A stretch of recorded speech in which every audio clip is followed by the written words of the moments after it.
When you think of a Yoshi game, your mind immediately goes to the Super Nintendo Classic. That bouncy hand-drawn energy is legendary. So when I booted up Yoshi and the Mysterious Book, I was hit with a massive wave of nostalgia. Right off the bat, this game feels like a spiritual successor to Yoshi's Island. Everything from the way his legs blur into a wheel when he runs, to the frantic struggle of his flutter jump, it's captured perfectly here.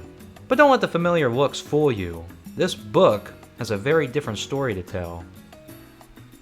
The premise is simple, but charming. Yoshi discovers an ancient, mystical book that sucks him into its pages. Each chapter is a new world, and the mysterious book itself acts as a living narrator. Unlike the typical save-the-world stakes, the vibe here is much more explorer's journal.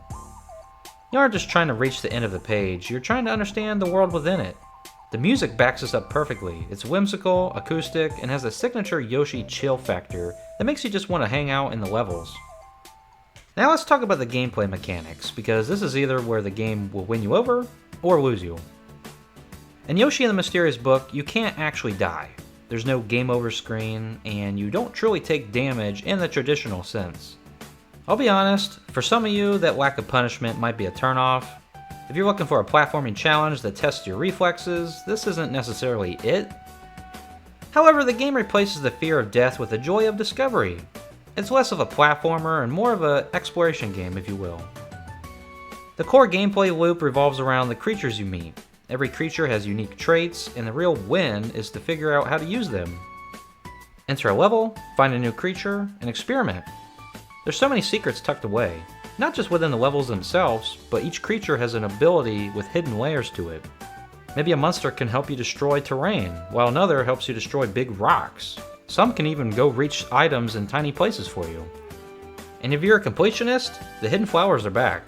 They're tucked away in some truly devious spots that require you to master those creature interactions. It turns the game into a giant environmental puzzle. You're constantly asking, what happens if I bring this guy over to this part of the level? In terms of length, the game is a bit of a choose-your-own-adventure. If you're the type of player who just focuses on the main objective, you could easily breeze through this super fast. It's built for speed if you want it to be, but in my opinion, you'd be missing the point. The good length the developers intended only comes if you stop and smell the roses, or in this case, the flowers.